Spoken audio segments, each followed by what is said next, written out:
The white veil was still tangled in Mary Morgan's hair when she threw herself through the barn doors and collapsed into the hay, her lungs burning, her silk wedding slippers ruined beyond all recognition, and the sound of her own name being called out across the wide Montana plain like something between a curse and a prayer. It was the summer of 1882, and Caldwell Creek was the kind of small town that remembered everything and forgave nothing. The church sat at the top of Main Street like a crow on a fence post, its whitewashed walls gleaming in the July heat, and inside that church, not 20 minutes ago, Mary Morgan had been standing at the altar in a dress her mother had sewn by hand over the course of 3 months, facing a man she had agreed to marry out of obligation rather than love. And then the church doors had opened, and a woman had walked in. Not just any woman. The woman whose letter she had found tucked inside Harold Finch's coat pocket 6 weeks before the wedding.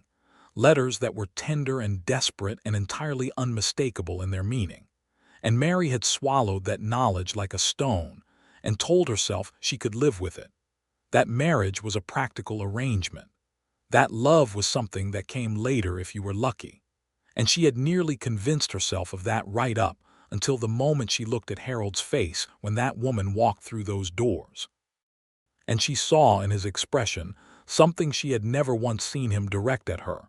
She had not made a scene. She had not screamed or wept or thrown her bouquet of dried wildflowers at his chest. She had simply turned, gathered her skirts in both hands, and walked out the side door of the church with as much dignity as the situation allowed, which was not a great deal. She had walked fast and then faster, and then she had been running, her veil streaming behind her like a flag of surrender, down the back alley behind the dry goods store, past the livery stable, and across the open field at the edge of town until she reached a property she did not recognize, with a farmhouse that sat quiet in the afternoon heat and a red barn with its door half open like an invitation. She told herself she only needed a moment. Just one moment to collect herself before she figured out what came next. She did not have a plan. She did not have money, not more than the few coins she had tucked into her corset as a matter of habit. She did not have a horse. She did not have anything except a ruined dress and the burning, humiliating certainty that every single person in Caldwell Creek was currently talking about her. The barn was dim and cool, and smelled of horses and hay, and the particular honest scent of working animals and oiled leather. 2 horses stood in their stalls, a big roan gelding and a smaller bay mare, and both of them turned their heads to look at her with the calm, incurious gaze of creatures who had seen stranger things than a woman in a wedding dress hiding in their home. Mary pressed herself into the far corner, behind a stack of hay bales, and she pulled her knees to her chest, and she let herself cry. Not the elegant, controlled weeping that a lady was supposed to produce on sorrowful occasions, but the ugly, gasping, full-throated kind of crying that came from somewhere deep in the chest, the kind that left your face swollen and your throat raw and your whole body feeling hollowed out and strange. She cried for a long time, long enough that the light coming through the gaps in the barn siding shifted from the hard white of midday to the softer gold of late afternoon. She cried for Harold, not because she loved him in the way she had always imagined loving a husband, but because she had genuinely tried. She cried for her mother, who had sewn that dress with such hope in every stitch. She cried for herself, for the 24 years she had spent being exactly the kind of woman that Caldwell Creek expected her to be, careful and well-mannered and undemanding, and for the realization that none of it had been enough to earn herself a husband who looked at her the way Harold Finch had looked at that woman walking through those church doors. She was so deep in her grief that she did not hear the barn door open. "I figured you might want something warm." The voice was quiet and unhurried, carrying the particular ease of a man who was not accustomed to rushing, and Mary startled so hard she nearly knocked herself backward off the hay bale. She scrambled to her feet, pressing her back against the barn wall, her heart slamming against her ribs, and she looked at the man standing in the barn doorway holding 2 tin cups of coffee. He was tall, somewhere in the range of 30 years old, she thought, with dark hair that curled slightly at the temples from sweat and the summer heat, and a jaw that had not seen a razor in perhaps 3 days. He wore work clothes, a plain cotton shirt with the sleeves rolled to the elbow, canvas trousers, and boots that had seen considerable use.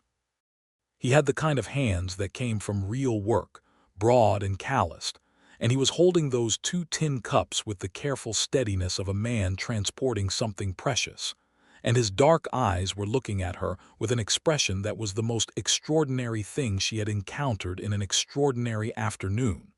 He was not asking her anything, not with his eyes and not with his mouth. He was simply standing there, offering coffee, as if women in wedding dresses appeared in his barn on a regular basis, and the correct response was always hot coffee. "I am sorry," Mary said, her voice coming out wrecked and unsteady. "I did not mean to trespass. I will leave immediately." "You do not have to," he said. He crossed the barn slowly, as if she were one of those horses and sudden movement might spook her, and he set one of the tin cups down on the top of the nearest hay bale, within easy reach but not close enough to crowd her.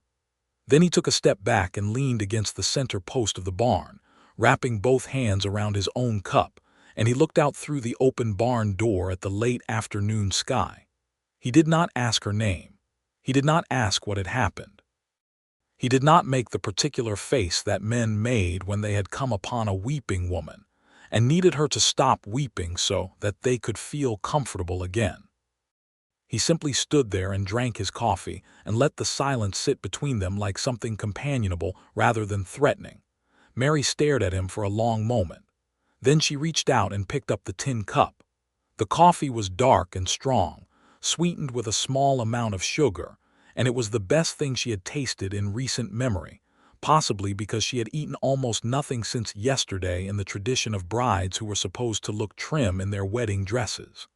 "Thank you," she said. "Welcome," he said. They stood in the barn in the softening afternoon light and drank their coffee together, and he did not ask her a single question, and she did not offer a single explanation, and somehow that was the most generous thing anyone had ever done for her. His name, she would learn eventually, was Tobias Prescott. He had owned this land for 4 years, having come to Montana from Colorado where he had worked cattle drives as a young man before saving enough to stake his own claim. The farm was not large, perhaps 300 acres of good pasture and another 40 under cultivation, with a creek that ran year-round along the eastern boundary. He ran cattle, 50 head at present, and kept a kitchen garden and a small orchard of apple trees that his mother had insisted on when she had come to visit 2 years ago and declared the place bleak. But Mary did not know any of this yet. All she knew, standing in that barn with her ruined wedding dress and her coffee, was that he had asked her nothing, and that this kindness was so unexpected and so complete that it made the tears start again before she could stop them. "I am sorry," she said again, pressing her fingers against her eyes. "Do not be," he said, still looking at the sky. "I do not even know whose barn this is." "Mine," he said simply. She lowered her hand and looked at him. "You are not going to ask what I am doing here?" "No," he agreed. "Why not?" He was quiet for a moment, as if considering the question seriously. "Because it seems like the kind of thing a person tells you when they are ready to tell you," he said, "and it does not look like you are ready yet." Mary Morgan looked at this man she did not know standing in his barn in the golden afternoon light, and she felt something strange and small move in her chest, like the first tentative warmth of a fire that is not sure yet whether it has permission to grow. "My name is Mary Morgan," she said. "Tobias Prescott," he replied, and he lifted his cup slightly in a small gesture of acknowledgement, and that was the whole of their introduction. He let her stay in the barn that first night. He did not suggest it outright, which she would have refused. He simply mentioned in passing that he kept blankets on the shelf near the ladder to the loft, that there was a clean water pump behind the house if she needed it, and that he rose at 5 in the morning and would be making breakfast at 5:30 if she was of a mind to join him. And then he went inside his house, and left her alone with the horses and the last of the evening light.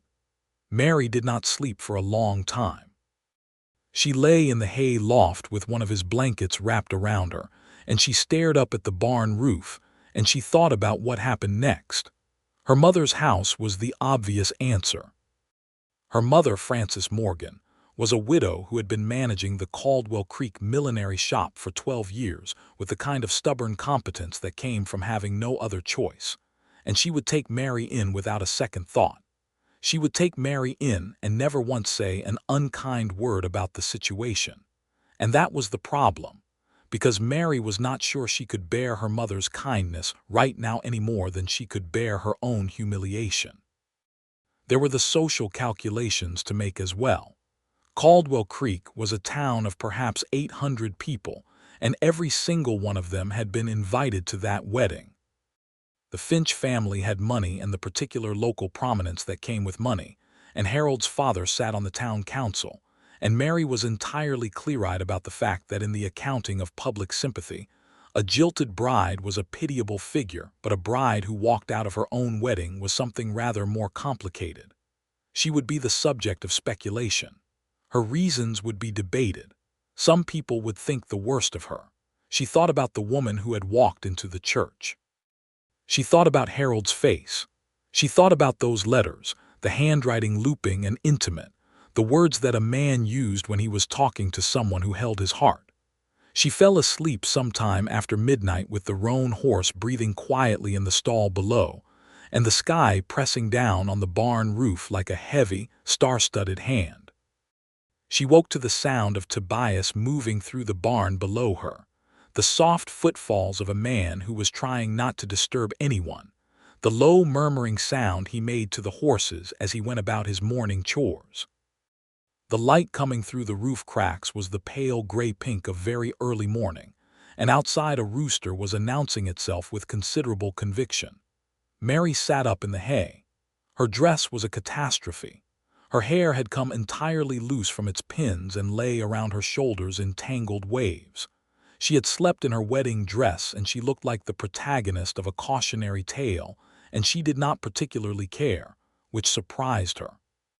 She had spent a considerable portion of her life caring very much about her appearance and the impressions it made on others, and discovering that she had apparently used up all her caring on the subject was unexpectedly liberating. She climbed down the loft ladder and found Tobias pitching hay into the horse stalls. He glanced up when she appeared and gave her the same easy, undemanding look he had offered the night before. "Breakfast in about 20 minutes, he said. "I should be leaving," she said. He went back to his pitching. "You should probably wash your face first," he said. "The pump is around back." It was such a matter-of-fact, practical thing to say that she almost laughed. She went around to the back of the house and found the pump and splashed cold well water on her face until she felt more like a person. And she looked at her hands braced against the pump handle, and she thought, well, and then she thought, what now? And she had no answer to the second question at all. When she came inside, following the smell of coffee and wood smoke through the back door, she found a kitchen that was clean in the way that bachelor kitchens were clean, which was to say things were put away, and the floor was swept, but nobody had given the curtains much attention. Tobias had bacon frying in a cast-iron pan and was cutting bread from a loaf he had apparently baked himself. She sat at the kitchen table because he gestured at it in a way that made refusing seem unnecessarily difficult, and he set a cup of coffee in front of her without being asked and went back to his bacon. "You bake your own bread," she said. "My nearest neighbor is 4 miles, he said. "A man either learns to bake or he eats badly." "Where did you learn?" "My mother."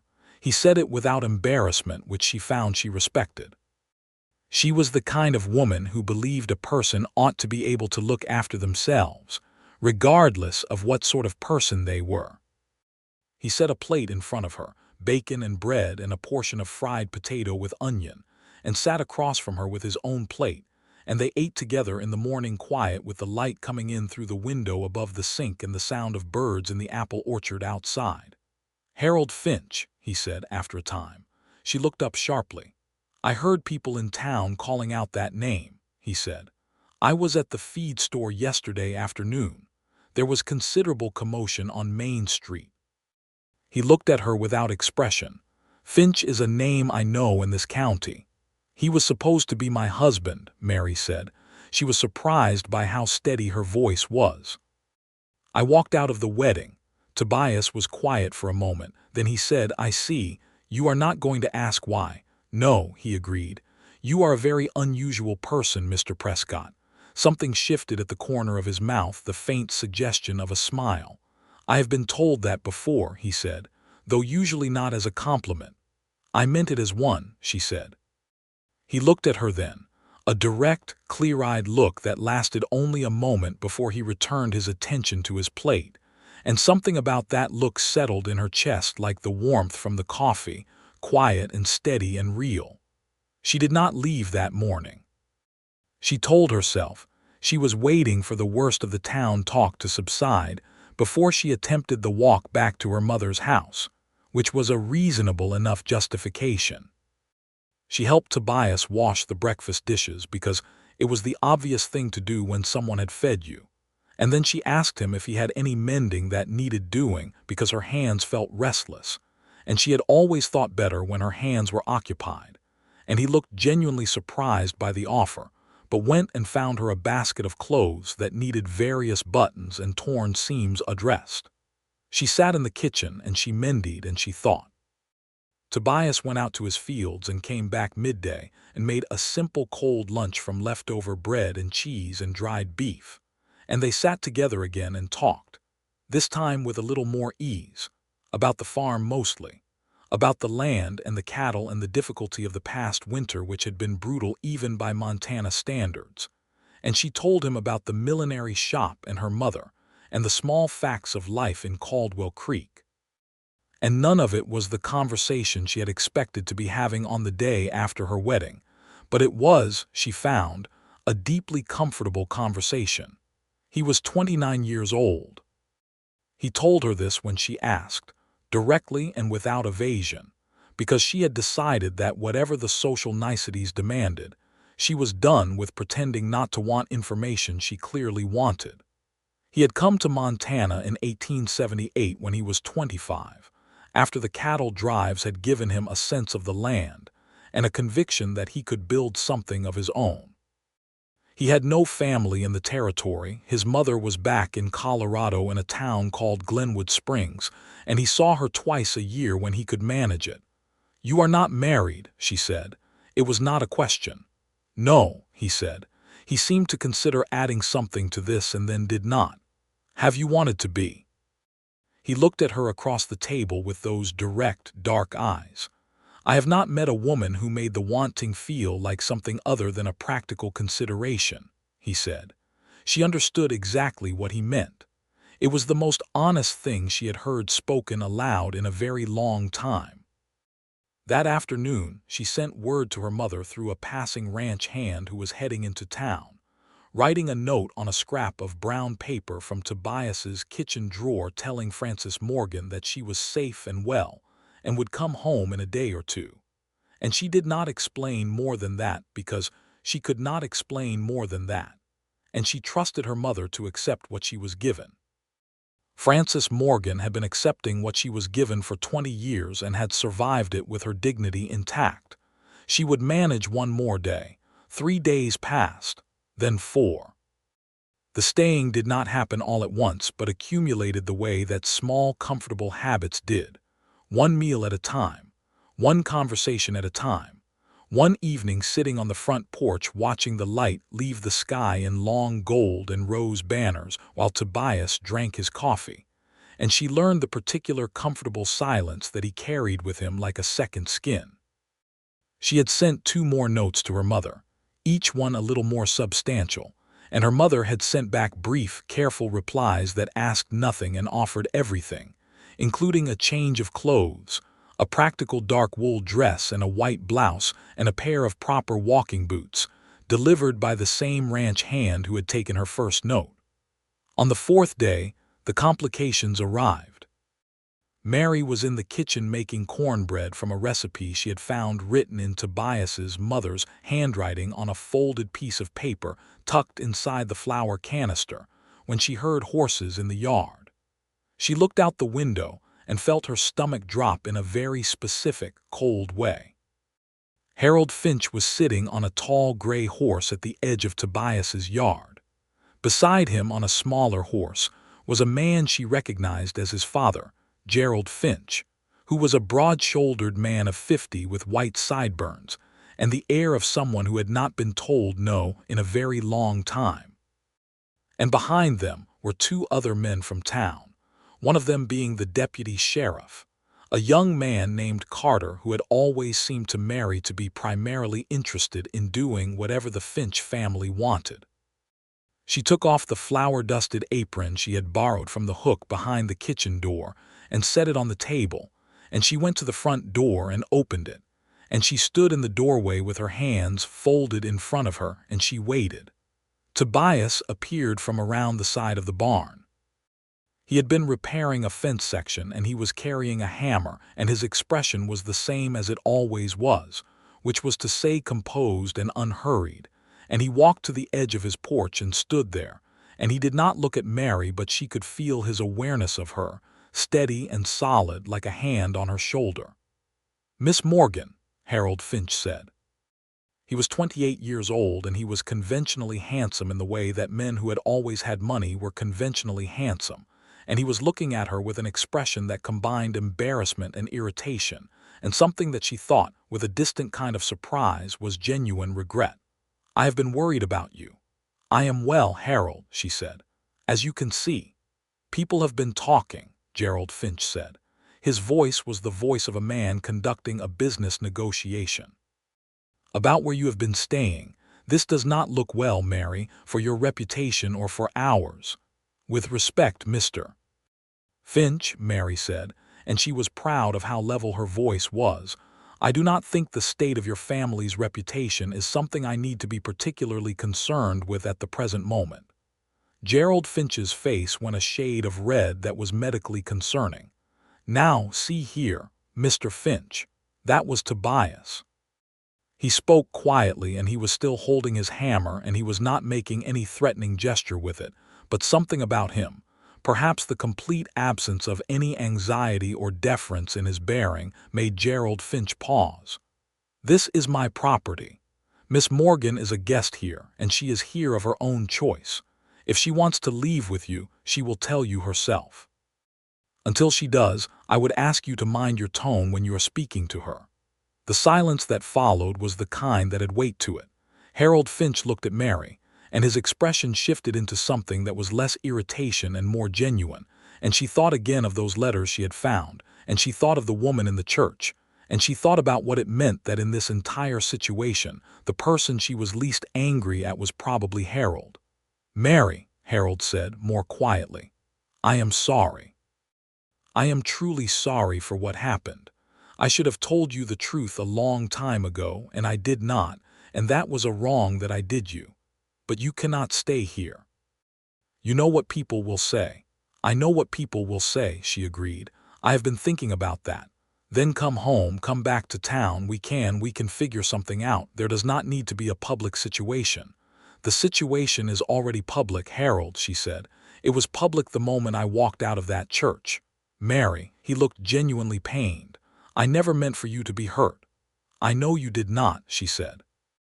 And she meant it, which was perhaps the strangest part of all of this. "But I was hurt nonetheless, and I do not think the answer to that is for me to make it more convenient for everyone by pretending otherwise." Gerald Finch made a sound of profound disapproval. "Deputy Carter," he said, turning to the younger man, "this woman has put herself in a compromising situation. There are town ordinances, Mr. Finch," Deputy Carter said, and he sounded a little tired. "There are no town ordinances about where a woman can stay, and Miss Morgan does not appear to be in any distress." "She is not," Tobias said. "She is standing on a strange man's property in borrowed clothes," Gerald Finch said. "They are not strange to me anymore," Mary said. She heard herself say it, and something clicked into place in her chest. "I am going to go speak to my mother today. I will be staying at her house in town. But I will not be returning to any arrangement with your family, Mr. Finch.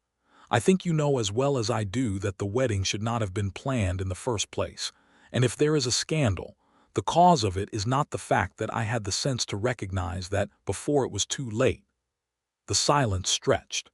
Gerald Finch looked like a man who had many things he wanted to say and was calculating whether saying them would help or damage his position. Harold Finch looked like a man who had arrived expecting to resolve something, and had found instead that the situation was considerably more resolved than he had anticipated, only not in any direction he had planned. "Very well," Harold said quietly. He looked at her one more time and she saw the real shape of things in his face, the relief that she was not going to make this uglier than it had to be, and the genuine regret that was not for losing her, because she understood that she had never truly had his heart but for the harm done. "I hope you will be well, Mary." "I expect I will," she said. They rode back down the road toward town, all four of them.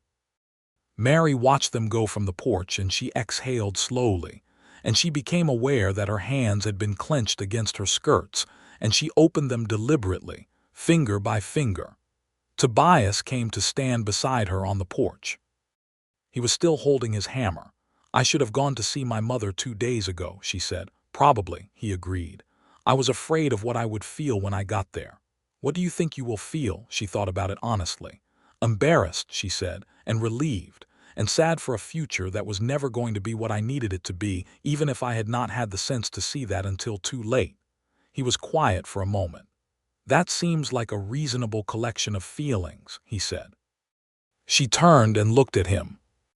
He was standing close enough that she was aware of the warmth of the summer day in the fabric of his shirt, the particular steadiness that she had come to think of in these 4 days as essentially Tobias, this quality of being absolutely present without demanding anything of anyone around him. "You have been very kind to me," she said. "You did not have to be." "I know," he said. "Why were you?" He looked at her with that direct, unhurried gaze. "Because you were in my barn and you were hurting, and bringing coffee seemed like the right thing to do. It was so simple."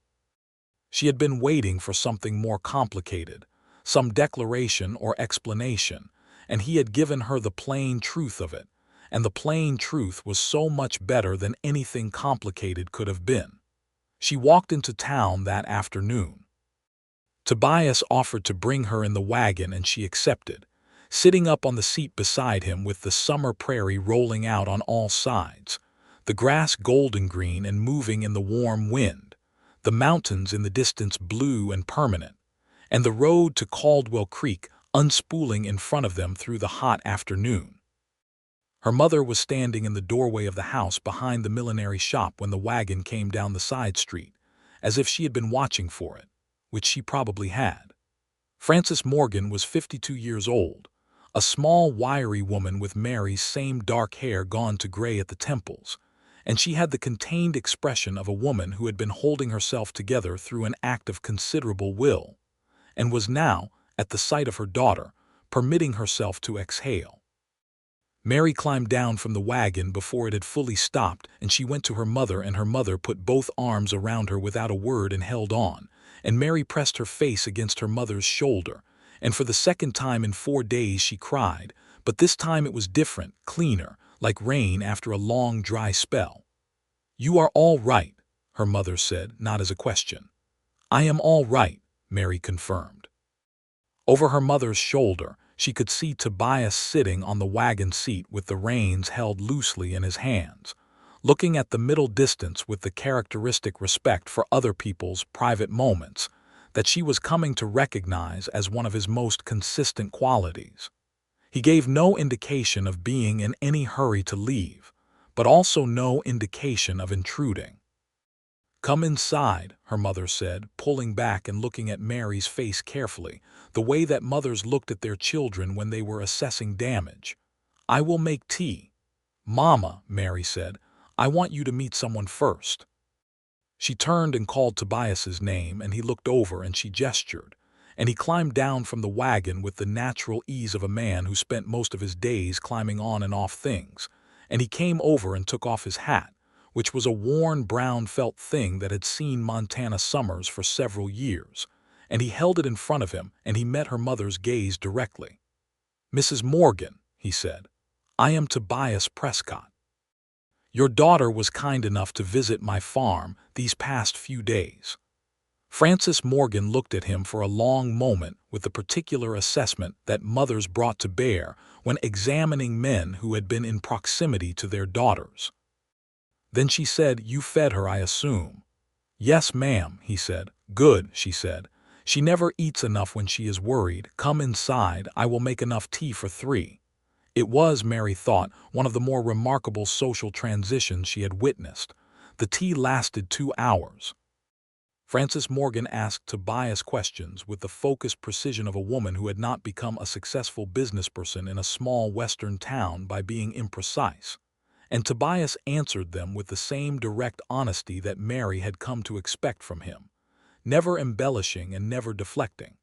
And by the time the tea was finished, Frances Morgan had extracted the complete biography of Tobias Prescott's 30 years, his property holdings, his financial situation, his character as demonstrated by his own account of his decisions and actions, and she had evaluated all of this and arrived at a conclusion which she did not share aloud, but which Mary could read in her mother's expression, with the facility that came from 24 years of practice.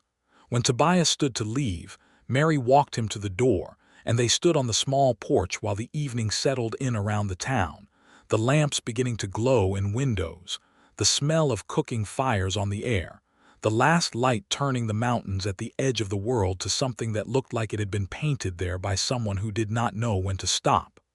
"Thank you," she said, "for everything.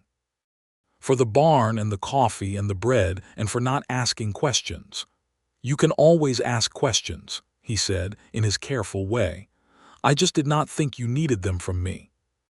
"I'm not sure what I need from anyone right now," she said honestly. He nodded. He turned his hat in his hands once, the gesture of a man who had something to say and was considering how to say it. "The offer of a meal stands," he said, "if you should find yourself in that direction."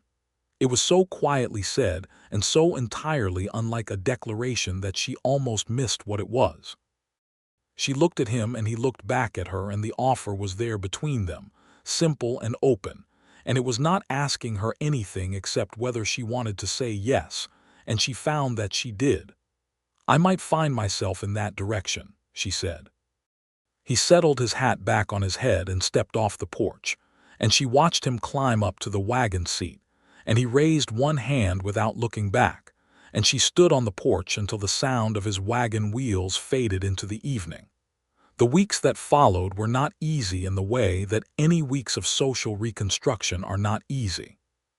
Caldwell Creek had opinions, as small towns always have opinions, and those opinions were communicated to Mary in a variety of ways, some direct, some indirect, some carried on the faces of women she passed on Main Street, some spoken in tones just loud enough to be heard and just quiet enough to be denied.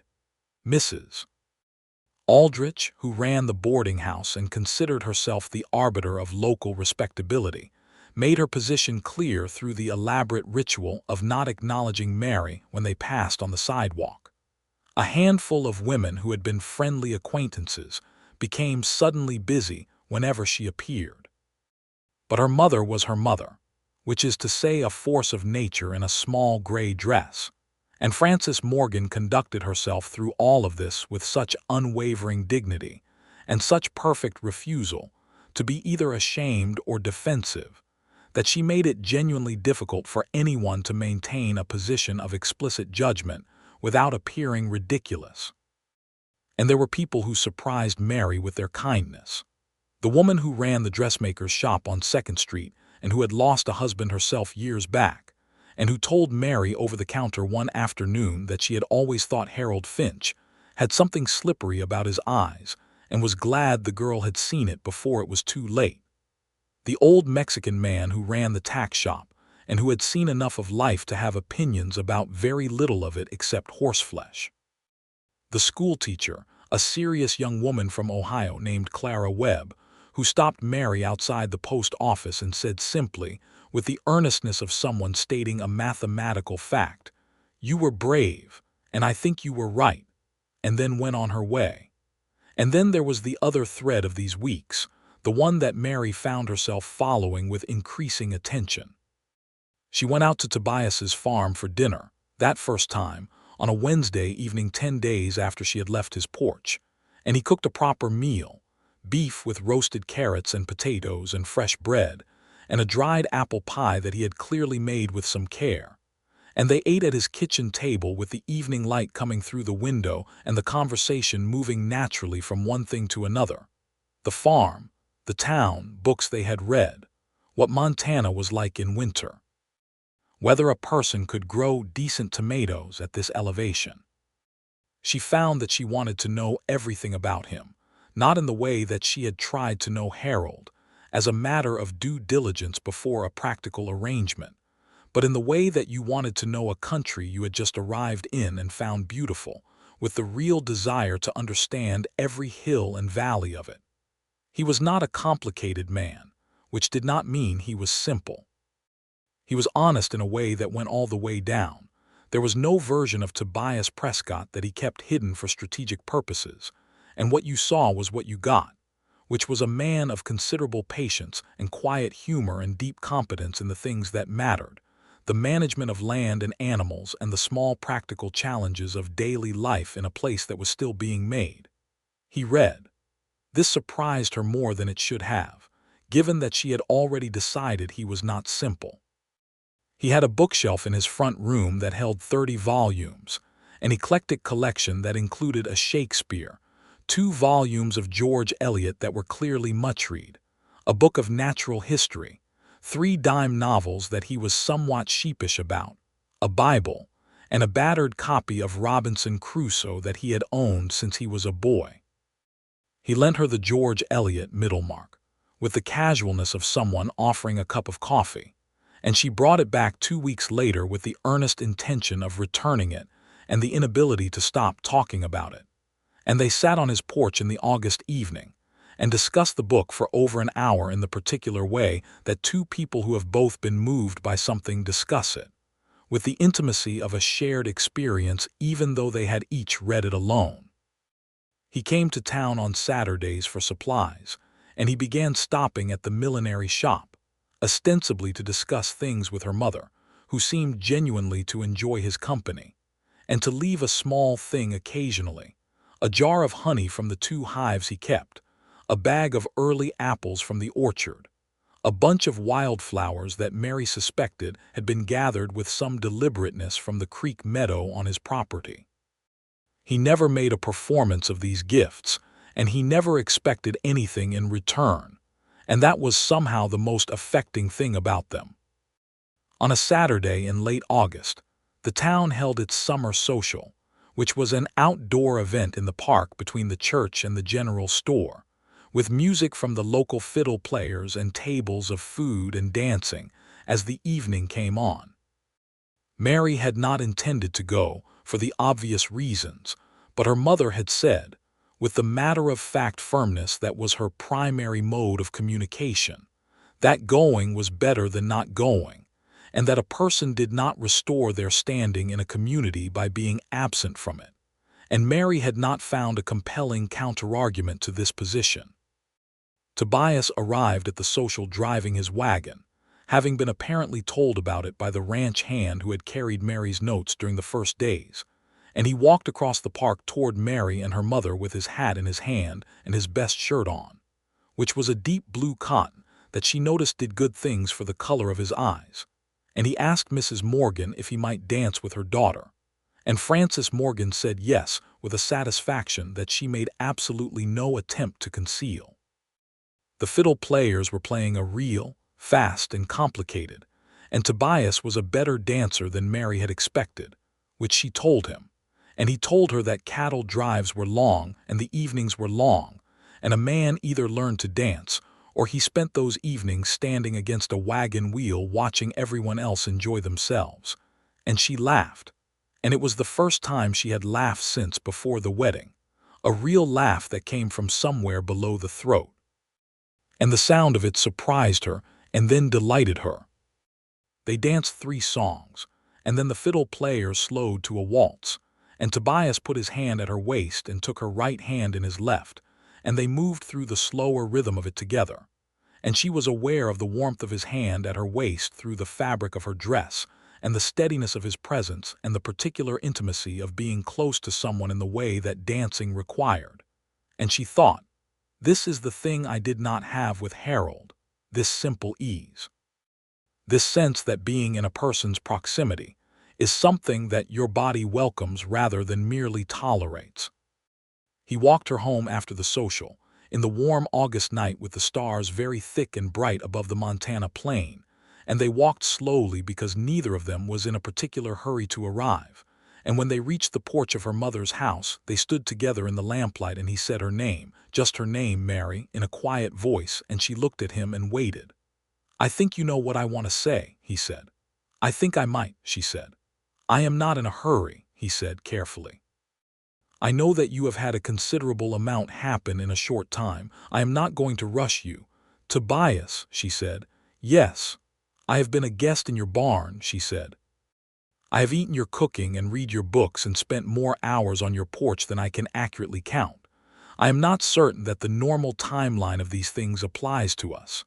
He looked at her, and the lamplight was warm on his face, and his expression was the clearest she had ever seen on another person's face, everything open and honest and without any strategy to it at all. "No," he said, "I do not suppose it does."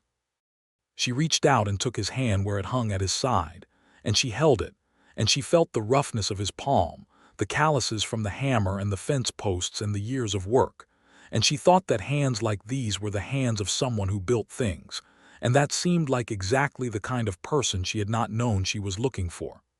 "Then say what you want to say," she said. "I love you," he said, quietly and directly and without any embellishment. "I have loved you since you stood in my barn with your wedding dress ruined and your eyes red and your chin up, and I did not know what to do with that, so I brought you coffee, and I have not known what to do with it every single day since, except to stay near you and hope." She was quiet for a moment. The night pressed in around them, warm and full of the sound of crickets, and somewhere down the street someone playing a harmonica, and the smell of the apple trees in her mother's small backyard and the summer dust of the street. "I love you too," she said. "I did not expect to. I was not looking for it. But you are the most honest person I have ever met, Tobias Prescott, and you brought me coffee when I was hiding in your barn, and I am very much afraid that I have been loving you for almost this entire time." He brought her hand to his lips, and he kissed her knuckles with a gentleness that seemed to come from the same place as everything else about him, a complete and unhurried care, and he looked at her over her hand with those dark eyes. "Then I am the luckiest man in the territory," he said. "You are also the most modest," she told him. He smiled, the full version, not the small half-suggestion that was his usual offering, and it transformed his face into something that she decided she intended to see as often as possible for the rest of her life. The next months brought the complicated joy of two people discovering each other in the ordinary dailiness of life, and it was in these ordinary days that Mary found the deepest pleasure, because she had spent so long being careful and performed, and calibrated that the discovery of love as something that could simply be was extraordinary to her. She helped Tobias with the harvest in September, learning the rhythm of the work alongside him, the physical satisfaction of it, the way the land rewarded effort with an honest, proportionate return that city life never quite managed. She learned to ride properly, Tobias teaching her on the bay mare with the patient instruction he brought to all practical matters, and by October she could take the mare out across the pasture fields at a canter, and feel the wind and the horse moving under her, and something in her chest that was uncomplicated happiness. Her mother approved of Tobias with the thoroughness of a woman who had done her research. She had asked around, carefully and without appearing to ask around, and what she had found was entirely positive. He had a reputation in the county as a fair man, one who paid what he owed and treated people decently, and did not carry himself with the kind of pride that needed other people to be smaller to maintain itself. He helped neighboring farms in bad times without expectation of return. He was known for the quality of his cattle and the health of his land. These were not small things in a territory where a man's character was legible in the state of his animals and his soil. Francis Morgan told Mary all of this one evening in October, sitting by the fire in the back room behind the millinery shop, and she told it the way she told most important things, practically and without sentiment. But Mary heard the sentiment in the spaces between the practical words, and she took her mother's hands in both of hers and said, "I know, Mama," and her mother allowed herself a smile. In November, Harold Finch married the woman from the church.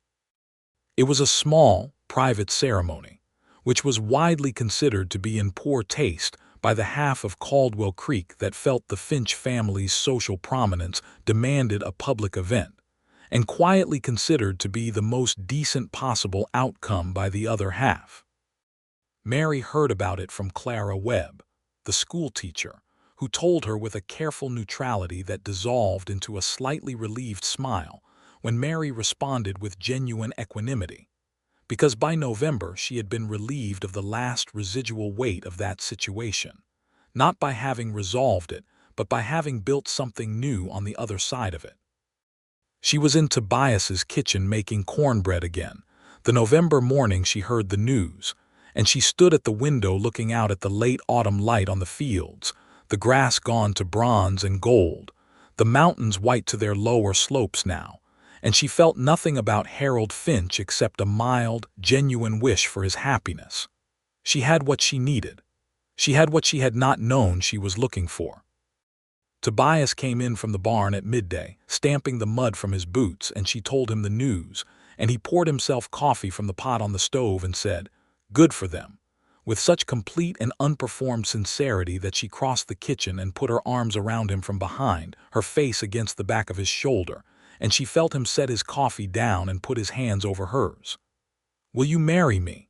she said into his shoulder. There was a pause. "I was going to ask you," he said. "I am aware," she said. "I was tired of waiting." He turned in her arms so that he was facing her, and she looked up at him, and his expression was everything she had come to love, direct and warm and honest all the way down. "Yes," he said. "Obviously yes." They were married in late November of 1882, not at the big church at the top of Main Street, but at the smaller Methodist church on the south side of town, the one that the ranch families used, with Francis Morgan in the front pew and Clara Webb as a witness, and Tobias's best friend, a broad, cheerful cattle rancher named Daniel Hawkins, who had ridden 3 hours from his property to be there, standing up beside Tobias.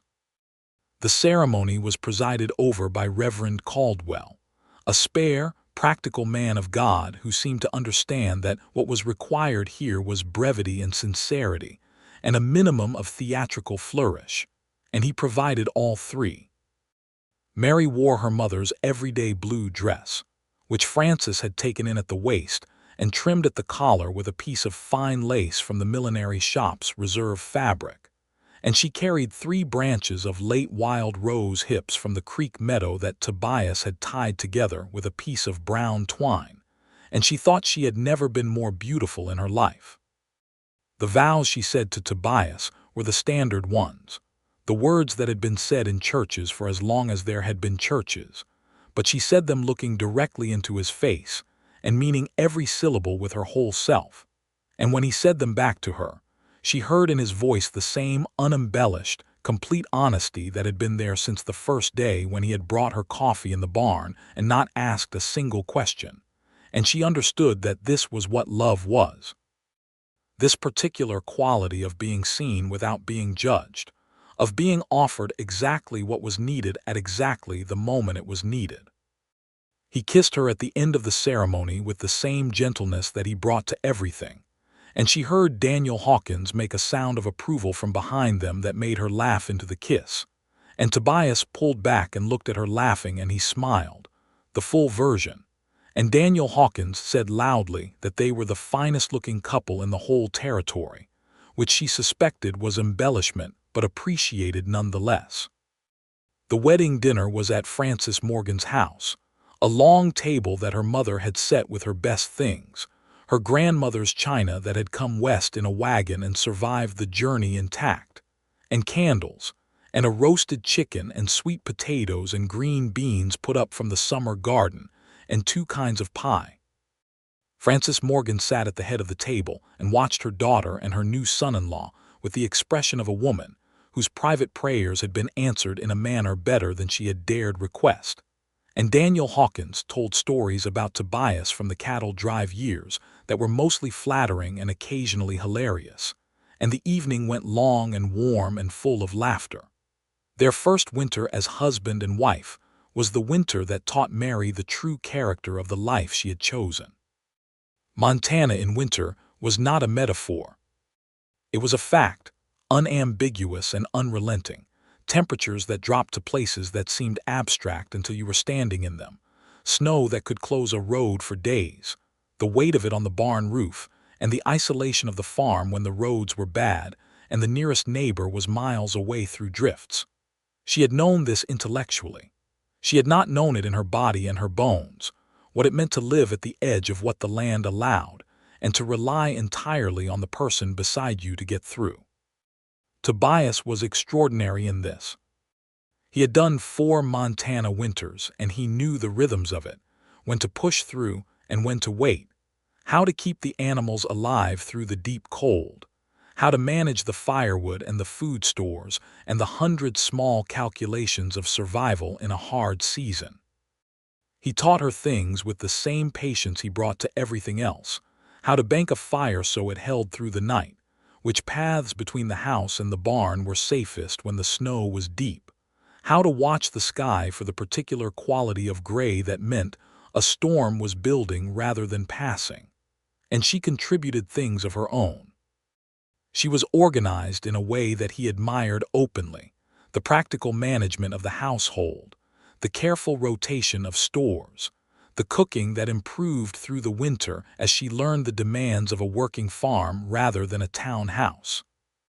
She read aloud to him in the evenings from whatever book was at hand, and they developed the habit of reading together, both of them with their books, the fire going, the winter pressing against the windows, the 2 horses breathing in the barn beyond the wall, and outside the Montana night vast and cold and absolute.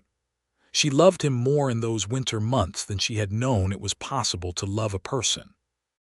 Not the warm, growing love of the autumn, which had been full of the pleasure of discovery, but a deeper love that came from shared difficulty, from seeing what a person was made of when comfort was not available, from the particular intimacy of being entirely dependent on each other in a place that offered no other options.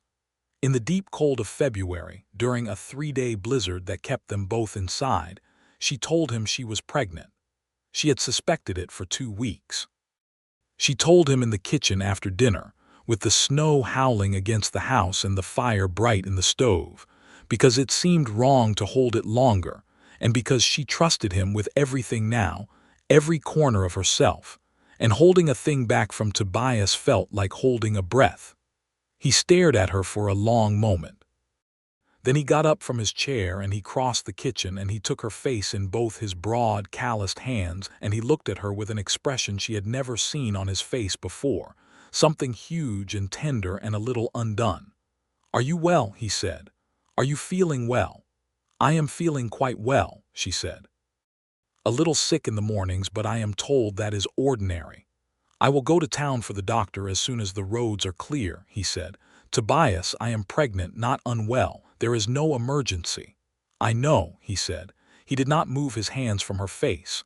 "I know there is not. I want to make sure you have everything you need." "I have everything I need," she said truthfully.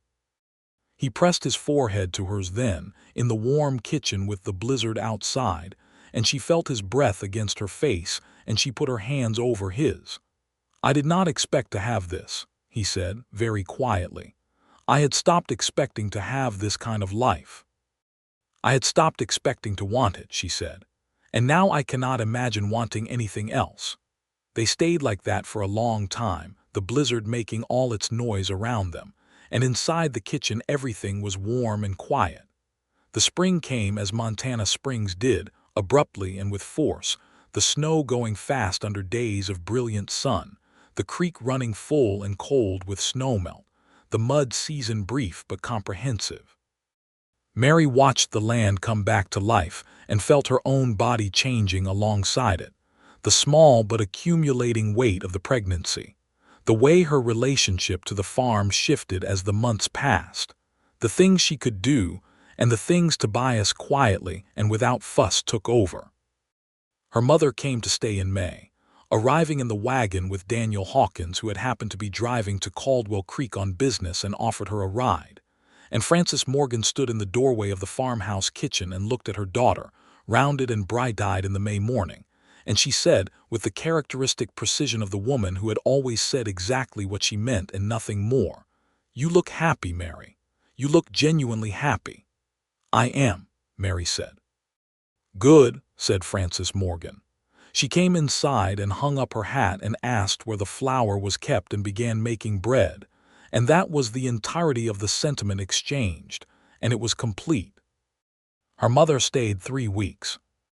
In that time she organized the kitchen with a thoroughness that Tobias bore with admirable equanimity, taught him 3 recipes that became permanent features of the farm's culinary life, demonstrated an unexpected and genuine knowledge of cattle husbandry that she attributed to having listened carefully for 20 years to the ranchers who came into the millinery shop, and made herself a place in the fabric of the farm so thoroughly that her eventual departure left a real gap. The baby was born in July at the height of the summer, the same month that Mary had fled the church 1 year ago. The doctor came from Caldwell Creek, a capable older man named Dr. Hartwell, who had delivered half the children in the county, and Tobias remained outside the bedroom door for 12 hours of labor with the contained but visible tension of a man who had been asked to wait out something he could not control or fix, which was not his natural state. The baby was a boy. He arrived in the early morning, angry and loud and entirely perfect, and Tobias came into the room when called and stood at the bedside and looked at his son, and then at Mary with an expression so full of feeling that she reached up and touched his face. "Hello," he said to both of them, and his voice was so unsteady with emotion that it was barely above a whisper. "Hello," she said back. They named him James, after Tobias's father, who had died when Tobias was 17 and who had, by Tobias's account, been the best man he had ever known.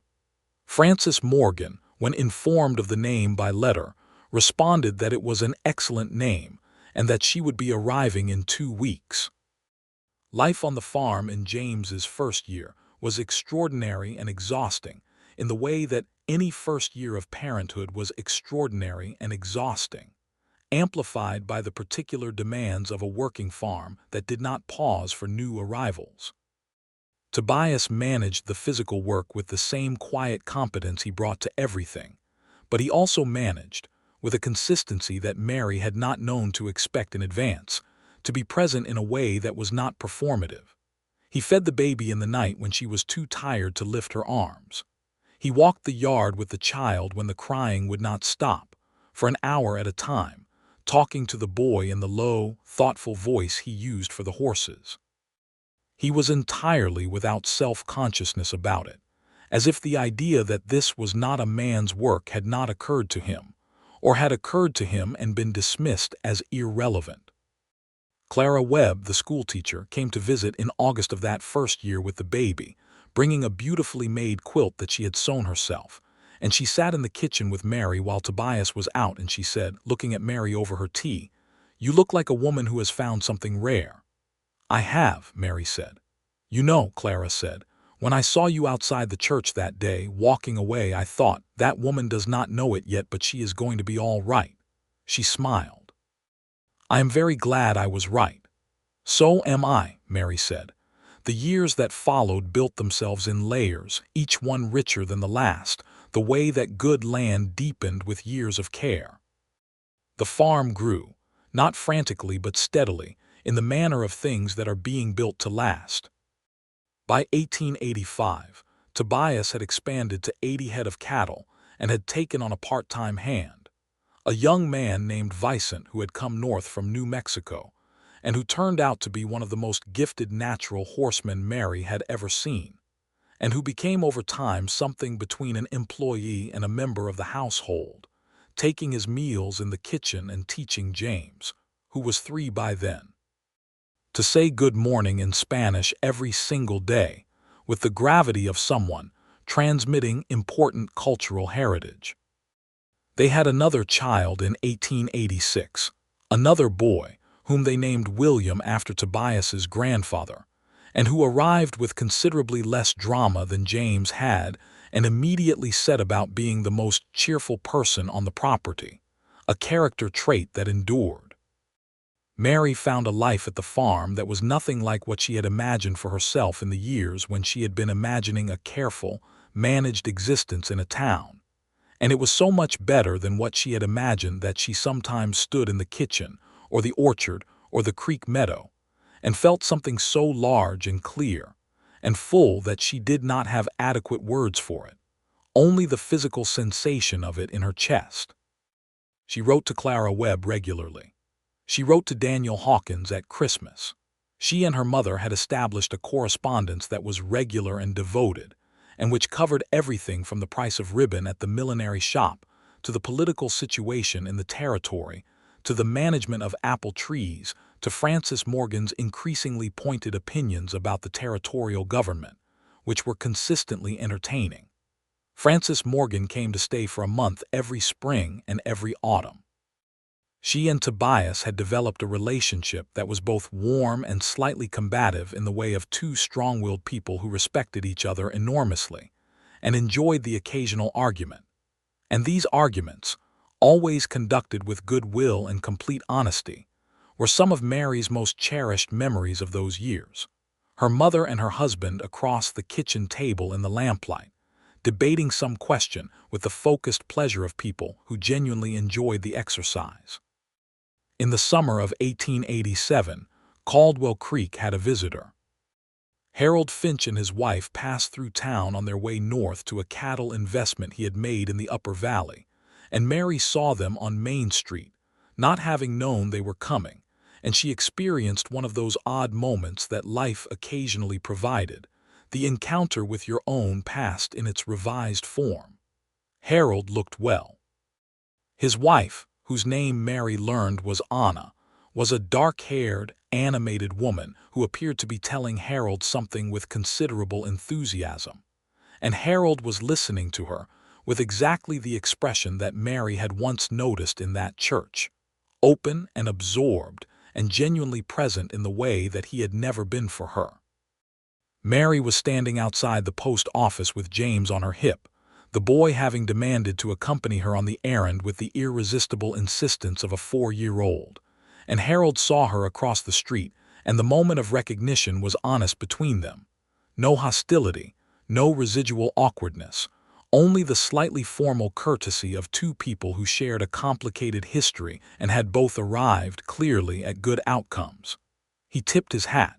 She nodded. Anna looked between them with brief curiosity and then said something else to Harold, and the moment passed like weather, and Mary watched them continue down the street, and she felt nothing at all except a mild, genuine gladness, and she kissed her son on the top of his dark-haired head and went in to collect the mail. She told Tobias that evening, sitting on the porch after the boys were in bed, in the warm summer dusk with the fireflies beginning in the meadow grass and the mountains going dark against the last light. He listened. He did not say anything for a moment. Then he said, "How did that feel?" "Like nothing," she said, "in the very best possible way." He reached over and took her hand, and she leaned her head against his shoulder, and they sat in the comfortable silence that had been building between them for 5 years now, accumulated like interest, richer every time they returned to it. "I was thinking," he said after a while. "About what?" "The south field. I was thinking about expanding the orchard. Your mother said apple trees, and I have been thinking she might be right about the soil down there." She laughed. He turned and looked at her, that small half-smile she had known since a barn on a summer afternoon in 1882. "What? I love you," she said. "I love that you are thinking about apple trees." "I love you too," he said with complete simplicity. "And I think the apple trees would do very well down there." She laughed again, and he put his arm around her and they sat together on the porch while the evening moved through its quiet changes around them. The fireflies and the first stars and the smell of the orchard on the warm air. And somewhere in the barn the roan horse made a sound that carried through the still night. And the farm was quiet and full and entirely, completely theirs. The apple trees went in the following spring, 12 young trees in the south field, which had the right combination of drainage and sun exposure that Tobias had assessed with the careful practicality he brought to all land questions. Frances Morgan, arriving for her spring visit and discovering the trees already planted, inspected them with the focused attention of a woman who intended to be proven right, and declared that they would produce well in 4 years if properly managed. And then she went inside and made bread, and Tobias stood in the field looking at his trees with the quiet satisfaction of a man building something that was meant to last longer than himself. James, at 4, was developing a personality that was equal parts Tobias's directness and Mary's determination, and was currently conducting a campaign to be allowed to ride the roan horse, which he considered his personal right on the grounds that he had known the horse his whole life. This campaign was conducted with a persistence and a strategic flexibility that Mary found both exhausting and genuinely impressive, and Tobias had promised him that, when he could sit a horse properly on his own, the roan would be his to learn on, and James had immediately demanded lessons with the focused intensity of a person who had received a conditional offer and intended to fulfill the conditions with all available speed. William, at 1, was primarily occupied with the investigation of everything within his reach, and had demonstrated a particular fascination with the kitchen garden that meant someone had to watch him whenever he was outdoors, lest he consume something inadvisable. He was a sunny, uncomplicated child who found everything interesting, and Vyson had taken to carrying him around the yard during the morning chores, narrating the proceedings in a mixture of English and Spanish that seemed to suit William perfectly. There was a school in Caldwell Creek now, a proper one, expanded from the single room that Clara Webb had been operating into a 2-room building that could handle the growing number of children in the county. Clara was still teaching, having declined the 2 marriage proposals she had received on the grounds that she liked her work, and was not yet convinced that the available gentleman would improve her situation, which Mary thought was one of the more sensible positions she had encountered. James would start school in another year, and Mary was already making plans about the things she would teach him herself in the meantime, not from any distrust of Clara, but from the simple desire to be part of her son's education in whatever way she could. The farm was not without its difficulties. The summer of 1888 brought a drought that tested everyone in the county, the creek dropping low, and the pasture going dry and brown, and the cattle requiring more management to keep them fed. Tobias and Vyson worked through it with the focused pragmatism that the situation demanded, moving cattle to the higher pastures where the grass held better, managing the water in the creek meadow with careful rotation, spending the hottest weeks in a state of sustained effort that left Tobias coming in to dinner so tired he sometimes fell asleep in his chair. Mary ran the household through those months with a tightness of management that meant nothing was wasted, that every resource was accounted for and used to its best purpose, and she sat up some nights going over the accounts in the lamplight after Tobias was asleep, and she worked the numbers, and she believed, if the drought did not last another season, they would come through it without serious damage. It did not last another season. The autumn rains came in September, later than usual but thorough, and the land absorbed them with the deep, relieved efficiency of something very thirsty, and the creek came back up and the pasture recovered and the cattle made it through. The experience left her with a clearer knowledge of what she and Tobias had built together, not just the emotional architecture of their marriage, which she had always understood clearly, but the material reality of it, the farm as a thing that could weather difficulty, that had enough depth and resilience to absorb a bad season and come back. She told Tobias this one evening in October, when the drought was behind them and the accounts were balanced and the cattle were back on good pasture, and he looked at her with that direct, clear gaze and said, "We built it to last," in a way that meant not only the farm. James started school in the autumn of 1888 and took to it with the intense application of someone who had been waiting for the information it would provide. And he came home every afternoon full of the day's lessons, with an urgency that reminded Mary of herself at that age, the particular hunger of a mind that was finding out how large the world was.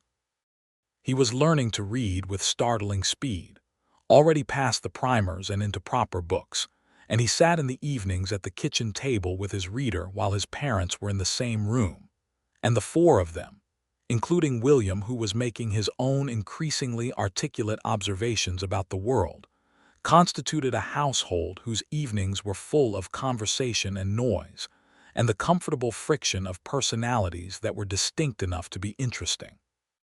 Vicent, in the winter of 1888, met a young woman from the Mexican community that had settled in the valley south of Caldwell Creek, and he spent several months in a state of distracted happiness that affected his work only mildly, because the core of him was too fundamentally competent to be entirely undone by romance. And Tobias gave him a generous wedding gift when the marriage was confirmed, and both Mary and Tobias attended the wedding, which was a large, warm occasion full of music that Mary found entirely wonderful, and which James declared was the best event he had ever attended, a verdict he stuck to for years. In the spring of 1889, the year that Montana became a state, which produced a general civic excitement in Caldwell Creek that manifested in banners on the main street, and a town meeting that lasted considerably longer than anyone's patience for town meetings, Mary discovered she was pregnant again. She told Tobias in the kitchen as she had told him the first time, and he responded with the same immediate, complete attention, though with less visible anxiety than the first time, which she supposed was the natural effect of experience. "How are you feeling?" he said. "Optimistic," she said. He smiled. "Me too." This third child was a girl, born in December of 1889, in the first year of Montana's statehood, and they named her Frances, after Mary's mother, a decision that Frances Morgan received by letter with what she described as entirely appropriate, and which pleased her enormously, and she arrived for a visit in February to inspect her namesake with the focused attention she brought to all important matters, and declared the child satisfactory in every respect.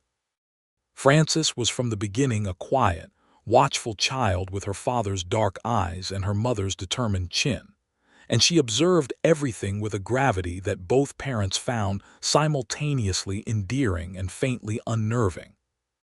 James, who was 7, greeted her arrival with the resigned good grace of a child who understood that things had been decided and that his opinion had not been solicited, and William, who was 3, was immediately and completely fascinated by her, and constituted himself her primary guardian and admirer, a role he maintained with tireless dedication.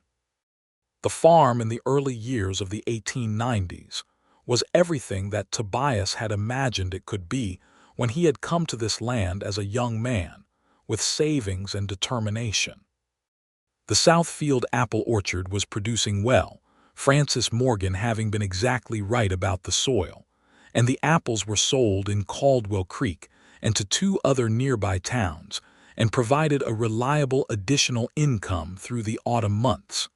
The cattle operation was solid and respected in the county.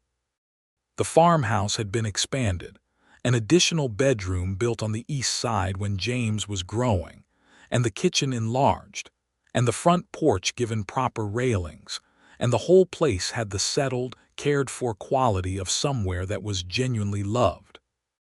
Clara Webb came to dinner twice a year, and was still teaching and still of the opinion that the available gentlemen in Caldwell Creek were insufficient to improve her situation, though she mentioned someone new on occasion with a slightly different quality to her usual composure, a development that Mary noted with quiet interest and said nothing about, because she had learned from Tobias that some things were best allowed to unfold in their own time. Daniel Hawkins had married a woman from Wyoming and had 3 children, and still came to Caldwell Creek for the summer social, and always made a point of dancing with Mary, and telling Tobias that she had married significantly above her station, which was their established joke, and which produced the same response it always had, which was Tobias telling Daniel that he had never had a correct opinion about anything in his life, and all 3 of them laughing.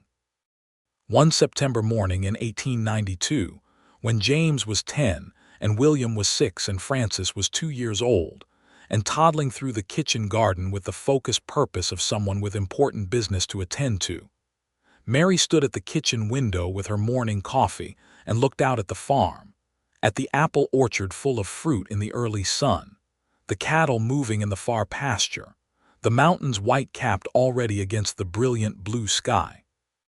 And she heard Tobias come through the back door from the morning chores, heard him set his hat on the hook, heard his boots on the kitchen floor.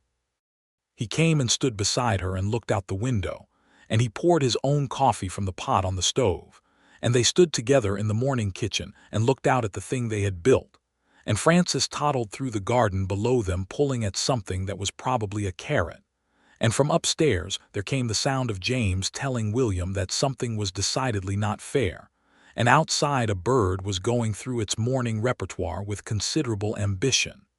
10 years, she said. He looked at her. Almost, he said. The anniversary is in November. I was thinking about the barn, she said. He smiled.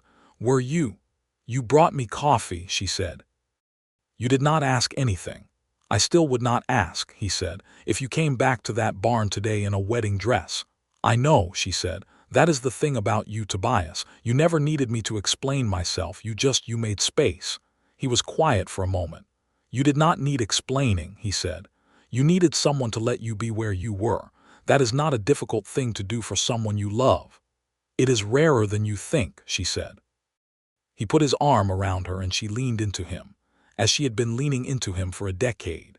And outside Francis pulled successfully at the carrot, and held it up with an expression of profound triumph, and William appeared from around the corner of the house, and immediately expressed strong opinions about the carrot, which Francis ignored with the imperious serenity of a much younger child who has learned that possession is a powerful argument, and James could be heard on the stairs now.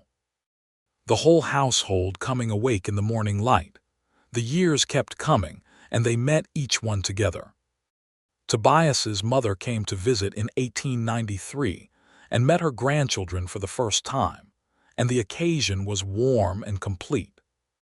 The school in Caldwell Creek grew, and James distinguished himself academically and eventually, with a scholarship funded by a ranchers' educational association that Tobias had helped to establish. He went east to study, not without significant mixed feelings from his parents, but with their full support, because they were not people who held their children back from the size of their lives. Vicent's family grew and the community in the valley grew, and it was not always easy, the injustices of the territory being what they were. And Tobias spoke at the town council on 2 occasions with the quiet force of a man whose opinion was respected. And Francis Morgan wrote an extraordinary letter to the Caldwell Creek newspaper on the same subject. And things did not change overnight, but they moved, as things in real life moved, slowly and unevenly, but in the direction of better. Frances the younger, their daughter, turned out to have her father's extraordinary patience and her mother's organizational intelligence, and developed at a young age an interest in the apple orchard that was so thorough and so specific that Tobias began teaching her everything he knew about it. And by the time she was 10, she had opinions about soil amendment that were more sophisticated than his own, and he told her this without embarrassment. And she took the information with the gravity that characterized everything she did. William, their middle child, bright and cheerful and endlessly curious, turned out to have a gift for animals that even Vicent acknowledged, and the horses on the farm were his particular domain, and the bay mare he had grown up with, and the roan horse that James had briefly claimed, and the new horses that had been added over the years were all in his care, and he managed them with a skill and an affinity that was recognizable from the outside as a calling. On the morning of the 10th anniversary of their marriage, November in Montana, the world outside the farmhouse windows white with early snow and the sky the particular clear hard blue of winter, Tobias gave Mary a gift. It was wrapped in brown paper and tied with brown twine in the way that he wrapped all things without fuss, and she opened it at the kitchen table with the children ranged around her in varying states of breakfast and early morning disorder. Inside the paper was a book, a blank book, leather-bound, its pages clean and white and waiting. On the inside cover, in his plain, careful handwriting, he had written, "For all the things you have not been required to explain." She looked at him across the table. The children were variously curious and indifferent. James, home for the winter from his studies, was reading something himself and had not looked up. William was focused on his breakfast. Frances was watching her mother's face with her characteristic attentive gravity. "Well," Mary said. "Well," Tobias agreed. She got up and went around the table, and she put her arms around him from behind, the way she had done the morning she had asked him to marry her, and she pressed her face against the back of his shoulder, and she felt his hands come up and cover hers. "I love you," she said into the warmth of his shoulder. "I love you too," he said. "Obviously." "Obviously," she agreed. Outside the snow was falling again, light and steady, covering the farm in the quiet white that meant winter in earnest, and the apple orchard was bare and dark against the snow, and the mountains were invisible in the clouds, and the horses were safe in the barn, and the kitchen was warm with the smell of coffee and wood smoke, and the ordinary extraordinary smell of a life that was fully and completely real. Frances the younger slipped out of her chair and came around the table, and inserted herself into the embrace with the matter-of-fact authority of a child who has decided that an available hug should not be wasted. And William looked up from his breakfast and assessed the situation, and added himself to it without ceremony. And James finally looked up from his book, and regarded his family with an expression that was 17 years old, and working very hard to be unsentimental and failing entirely. "Come on, then," he said, and he pushed back his chair. It was not, in the end, the life that anyone had planned for, not the careful town life that Mary had arranged for herself, not the solitary ranch existence that Tobias had settled into after years of cattle drives and saving. It was something better than what either of them had planned, which was the nature of things when you were willing to begin with honesty and sustain with care. It was a life that had started in a barn, with a cup of coffee and the extraordinary generosity of a man who did not ask questions, and it had grown from there the way that good things grew, steadily and with roots, until it was something so deep and so certain that no amount of Montana winter could move it. Mary Morgan, who had fled a church in a ruined wedding dress with no plan and no money and nothing, except the stubborn certainty that something had been wrong, had found in a stranger's barn the beginning of everything she had not known to ask for. She had found coffee and silence, and a man whose particular quality of generous, unhurried presence had recognized what she needed before she had known it herself. And she had, in the way of people who are paying attention when the important things happen, held on to all of it with both hands and not let go. The snow kept falling outside the farmhouse windows. The fire kept burning. The family stayed close in the warm kitchen. And on the shelf in the front room, between the George Eliot and the Robinson Crusoe, the new blank book sat waiting for whatever came next, for all the pages of a life that was still, with every reason to believe it would continue to be, completely and entirely full.